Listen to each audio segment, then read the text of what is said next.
आप जब चाहें।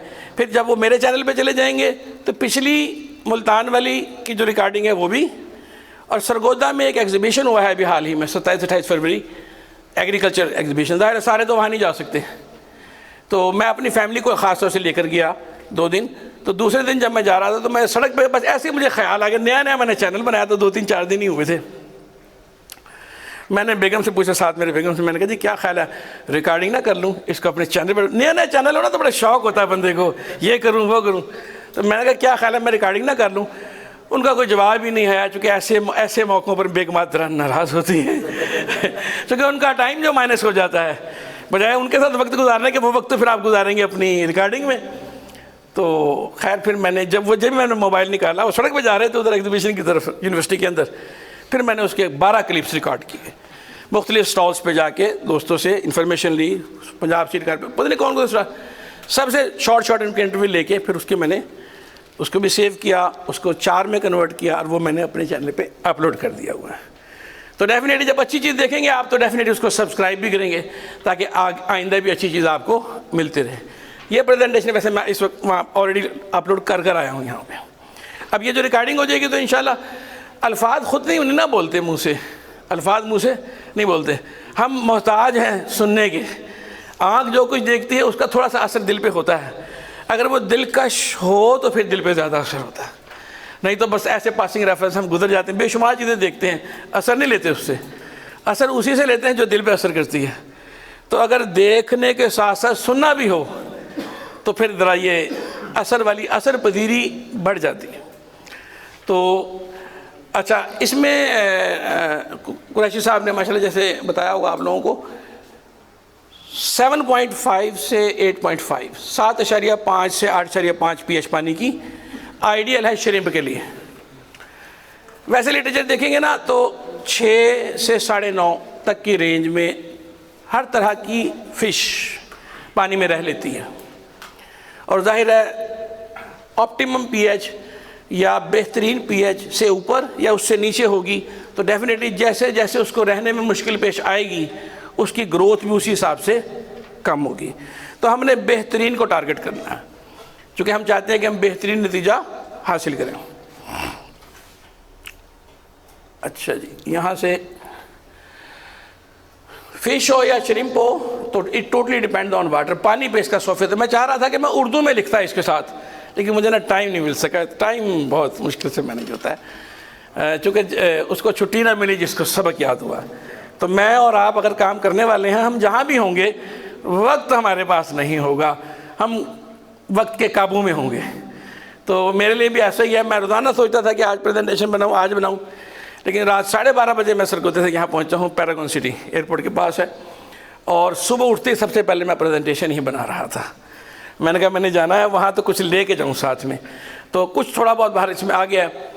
ब्रीदिंग है, श्रिम्प है या फ़िश है या कोई भी एक्वेटिक लाइफ है, उसकी फीडिंग है, और इस दोनों अमल के नतीजे में फिर उसकी ग्रोथ है। जितना खाएगी उतना बढ़ेगी नहीं, जितना मज़े से खाएगी उतना बढ़ेगी।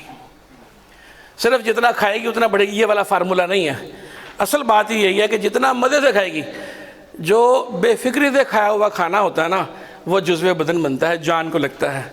बकरे को पता हो सुबह हलाल छुरी फेर देनी है, सारी रात यकीन माने वजन बढ़ने की बजाय घट जाएगा। तो ये बेफिक्री बड़ी बात है।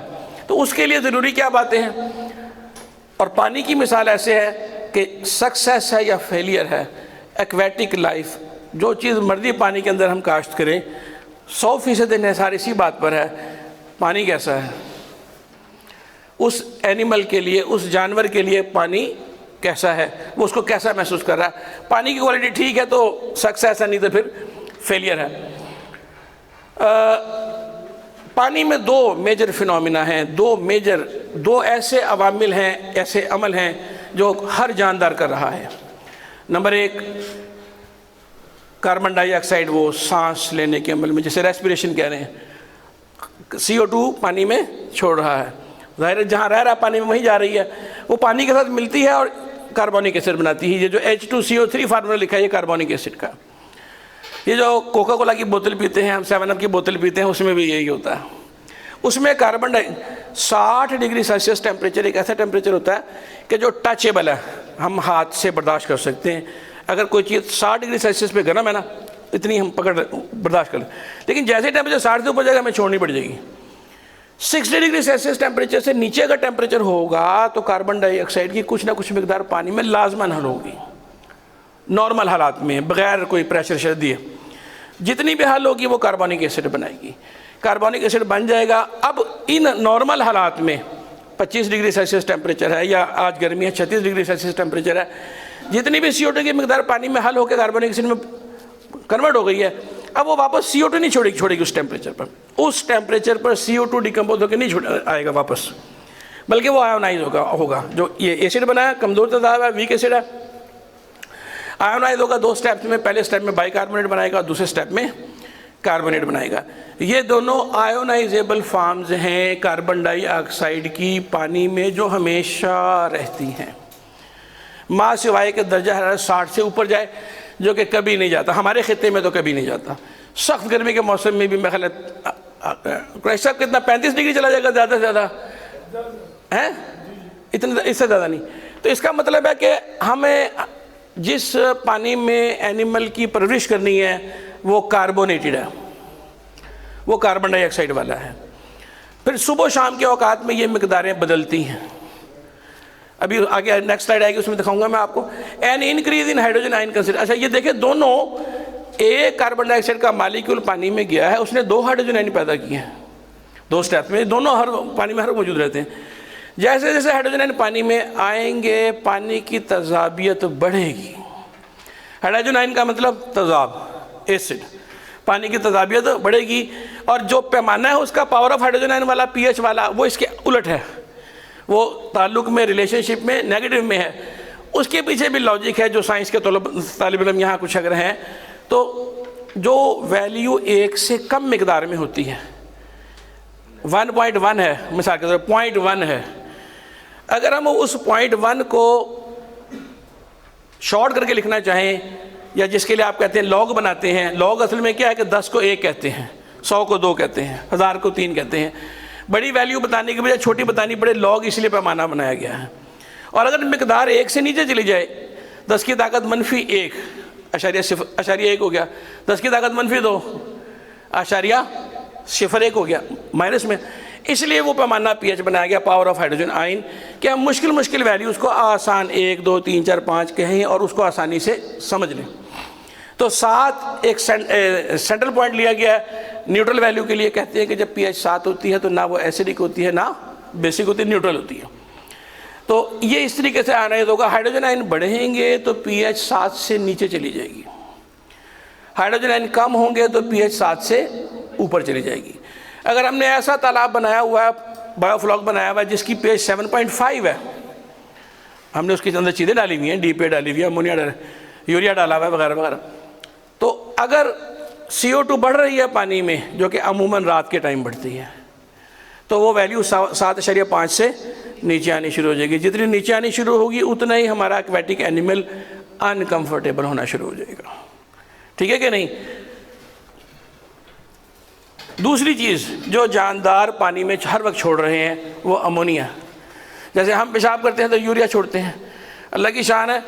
परिंदे हैं, परिंदे बर्ड्स हवा में हैं, 1 सेकंड भी नहीं लगता उनको चीज़ एक्सक्रीट कर खारिज करने में, तो वो क्या खारिज कर रहे हैं? वो यूरिक एसिड खारिज कर रहे हैं। मछलियाँ हर वक्त पानी में हैं। यूरिक एसिड सबसे कम तेज़ाबी या असासी मादा है, सबसे कम नुकसानदेह है, सबसे कम नुकसानदेह है। परिंदे खुशक माहौल में रहते हैं, तो देखें अल्लाह की शान है कि जो चीज़ वो खारिज करते हैं वो सबसे कम नुकसानदेह होती है। क्योंकि वो कहीं भी खारिज कर दें, किसी के ऊपर गिर जाएगी, किसी भी जगह गिर जाएगी, तो अल्लाह ताला ने कैसा निज़ाम बनाया सबसे। और उसके बाद एनिमल्स हैं, हम लोग जो ज़मीन पर रहते हैं, तो हम दरमियाना मादा खारिज करते हैं पेशाब, उसमें तजाबियत है, नुकसानदेह है, एक उसकी रेंज है, बस चंद मिनटों के लिए हम उसको रोक सकते हैं, उसके बाद नहीं रोकना चाहिए, नहीं तो हमें ही नुकसान। एक्वेटिक एनिमल्स हैं, एक्वेटिक एनिमल हर वक्त पानी में है, हर वक्त एक ऐसे मीडियम में है जो जिसमें वो बड़े कंफर्टेबल हैं, तो वो इंतहाई ख़तरनाक मौलिक चीज़ खारिज करते हैं, अमोनिया। अमोनिया यूरिया से या यूरिक एसिड से ज़्यादा ख़तरनाक है। ये उस जानदार की बॉडी में अगर रहे तो वो गया काम से। अमोनिया जो वो खारिज करते हैं, गैस होती है रूम टेम्परेचर पे, इसकी पानी में हल पजीरी कार्बन डाइऑक्साइड के मुकाबले में कम होती है। कार्बन डाइऑक्साइड अमोनिया के मुकाबले में पानी में ज़्यादा हल पजीर है, लेकिन अमोनिया उससे थोड़ा निस्बतन कम। लेकिन अमोनिया की ताकत कार्बन डाइऑक्साइड की ताकत से कई गुना ज़्यादा है। ये बहुत स्ट्रॉन्ग बेस है, ताकतवर असास है, जबकि कार्बन डाइऑक्साइड जो कार्बनिक एसिड बनाती है वो वीक एसिड है, कमज़ोर तेज़ाब है, उसका उतना बड़ा असर नहीं जितना कि अमोनिया का है। जब जानदार दिन में हरकत करते हैं, खाते पीते हैं, दौड़ते भागते हैं, श्रिम्प फिश जो भी, वो अमोनिया खारिज करते हैं फ्रीक्वेंटली, वो पानी के साथ मिलकर कमज़ोर असास में बदल जाती है अमोनियम हाइड्रोक्साइड।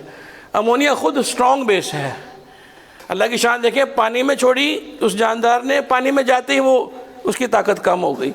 अमोनिया जैसे ही पानी में गई फ़ौरन उसका अमोनियम हाइड्रोक्साइड बन गया। ये एक कमज़ोर असास है, बिल्कुल वैसे ही जैसे कार्बनिक एसिड एक कमज़ोर तेज़ाब है। ये बनेगा, ये भी बन के आयोनाइज हो जाएगा। और ये जो आखिर में लिखा हुआ है OH-1 हाइड्रो ऑक्साइड आयन, जैसे हाइड्रोजन आयन तेज़ाब की अलामत है, हाइड्रो ऑक्साइड आयन असास की अलामत है, बेस की अलामत है। जैसे साबुन चिकना होता है, बेस का हम उसको कहते हैं साबुन बेस है। इसके बढ़ने से क्या होगा, pH 7 थी तो 7 से ऊपर जानी शुरू हो जाएगी। अगर हाइड्रोजन आयन बढ़ेंगे तो pH 7 से नीचे आएगी, हाइड्रोक्सिल आयन बढ़ेंगे तो pH 7 से ऊपर जाएगी। अगर हाइड्रोजन आयन कम होने की बजाय, ज़्यादा होने की बजाय कम हो जाए, हाइड्रोजन आयन ज़्यादा होंगे तो pH नीचे जाएगी, और अगर हाइड्रोजन आयन कम होंगे तो pH ऊपर जाएगी।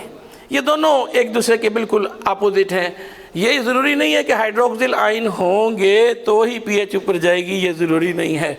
अगर हाइड्रोजन आयन भी कम हो रहे हैं फिर भी pH ऊपर जा रही है। इसी तरीके से हाइड्रोक्सिल आयन का भी केस है कि हाइड्रोक्सिल आयन ज़्यादा होंगे तो pH ऊपर जाएगी, कम होंगे तो pH नीचे आएगी। गोया कि हम हर दो तरीके से पानी की pH को कंट्रोल कर सकते हैं।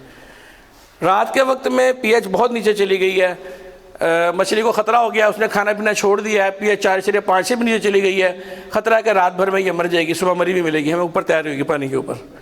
व्हाट टू डू, क्या करें? क्विकली क्वेश्चन रखना अपने पास आपने, अभी आगे उसका हल आएगा, इसके अंदर लिखा हुआ है। ये डालना है, फ़ौरन डाल देना है तालाब में। फिर डालना कैसे है वो भी, उसका भी तरीका है।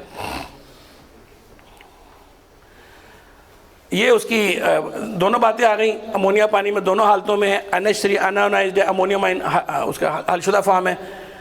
तो ये दूसरी बात टेम्परेचर वाली है। कोई भी गैस हो, कार्बन डाइऑक्साइड है, अमोनिया है, क्लोरीन है, ऑक्सीजन है, नाइट्रोजन, जो सी मर्जी गैस हो, दर्जा हरारत बढ़ेगा तो पानी में उसकी हलपजीरी कम होगी, वाटर सॉल्युबिलिटी उसकी कम होगी, उसकी असर पजीरी भी कम होगी। ये जितनी खादें आप खेतों में डालते हैं ये सब पानी में हल होती हैं। जितनी भी फर्टिलाइजर पानी में डालते हैं ये उसमें खेतों में डालते हैं, वो पानी में हल होती हैं। अगर वो पानी में हल ना हो तो वो अपनी असर पजीरी दिखा नहीं सकती। तो चीज़ों का पानी में हल होना पहली शर्त है, फिर उसके आगे उसका असर है। तो unionised ammonia levels rise as temperature and pH increase. Unionised यानी जितनी हल पजीरी कम होगी असर भी कम होगा। तो सोचा जा सकता है कि एक आसान तरीका यह है कि कार्बन डाइऑक्साइड पानी में कम हो जाए, तो गर्मियों में पानी में कार्बन डाइऑक्साइड की मकदार कम होनी चाहिए, सर्दियों में पानी में कार्बन डाइऑक्साइड की मकदार ज़्यादा होनी चाहिए। गोया कि मौसम सरमा में रात के औकात में एनिमल के pH कम होने की वजह से मरने के इम्कानात सबसे ज़्यादा हैं। मैं दोहरा देता हूँ बात, मौसम सरमा में रात के औकात में, मौसम सरमा में पानी ठंडा होता है, दर्जा हरारत कम होता है, कार्बन डाइऑक्साइड पानी में ज़्यादा हल होती है, तो रात के वक्त में जानवर के, फ़िश के, श्रिम्प के मरने के इम्कानात ज़्यादा हैं। कई उसके सोल्यूशन है, बहुत सारे हैं, सस्ते भी हैं, ऐसे जिसमें हमारा ख़र्चा ना होने के बराबर है, और मुश्किल भी हैं।